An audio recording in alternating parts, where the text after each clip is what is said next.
Hi everybody, this is Andrea and this is Andrea's book channel, and I'm going to do the Halloween book tag today.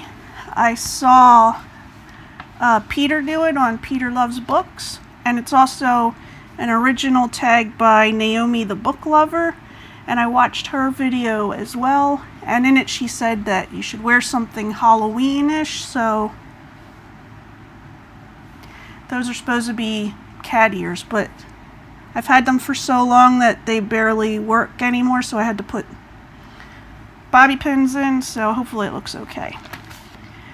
So it's October, so Halloween book tag, and the first part of the tag is carving pumpkins.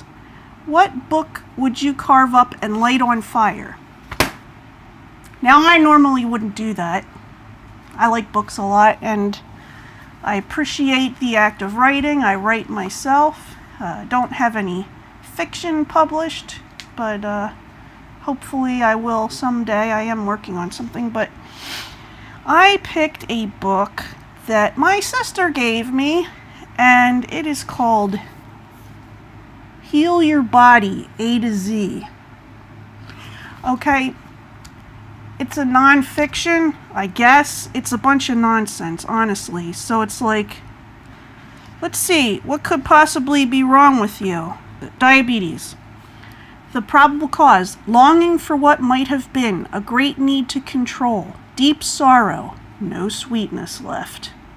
And your new thought pattern should be, this moment is filled with joy. I now choose to experience the sweetness of today. But let's see, I could tell you, wait a minute, what's the one? Let's see if they have paralysis in here. Surely there must be a bunch of words that I could say that'll heal my paralysis. I don't have paralysis, but if I did, the probable cause is fear, terror, escaping a situation or person, resistance. Your new thought pattern should be, I am one with all of life. I am totally adequate for all situations.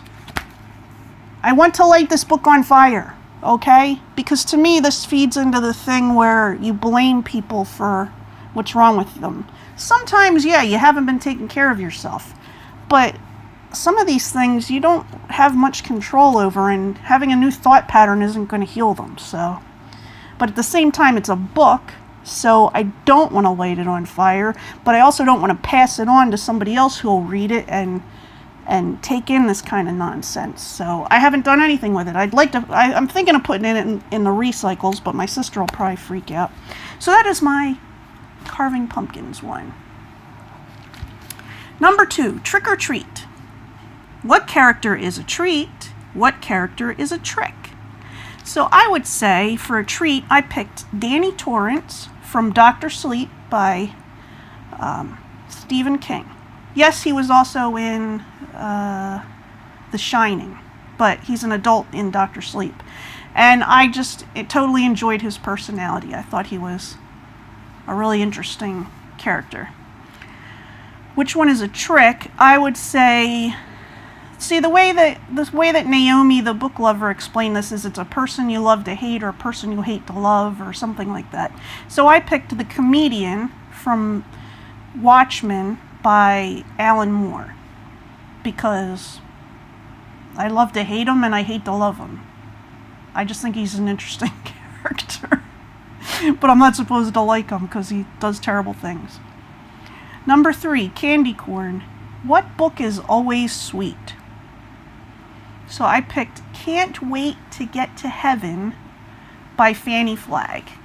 It's just one of those books where the characters are all interesting and nothing really terrible happens in it. It's like, you know, nothing scary or horrible is going to happen, so you can just relax reading it. Number 4, ghosts. What character would you love to visit you as a ghost? So I would say John from 2 books. John dies at the end, and also This Book is Full of Spiders, both by David Wong. And John, I don't know what his last name is. Sometimes it says his last name is Cheese or something. I don't know. but he just always calls him John. He's just such a goofy character that I think he would be a funny ghost. So that's why I picked him. Dressing up in costume. What character would you want to be for a day? Well, that was a hard one to pick. You're going to think this is weird, but I chose Ishmael from Moby Dick because I love nautical things, and I think it would be interesting to be on a whaling ship back then and see how everything works. And I don't know, I just think it would be interesting to experience for a day. Number 6, Wizards and Witches. What is your favorite Harry Potter moment? I can't remember what books this is in, but it's when they go to the Quidditch World Cup and they go into the tents, and the tents are huge on the inside, and I just thought the description of what it looked like inside was so fun because I like camping. So number 7 is Blood and Gore. What book was so creepy that you had to take a break from it for a while? That book is The Dark Half by Stephen King, and it is not like any of his other books, I can tell you that much. It's kind of gory. So there was just parts where I had to take a break, and I would never read it again because that's how gross it was to me. But that's just me. I'm sure other people... I mean, it was a good story, and like I like the ideas abstractly, but reading it was... ugh. So, I did the Halloween book tag, and I'd like to tag you, and you, and you. And actually, I'm not picking anybody, I'm not putting names, because every time I tag people on my other channel, which I have a lot more viewers on, I maybe get one person that does it. So, if you want to do this, then I would love to see your video, because it's a fun tag. And happy reading to all of you. Bye.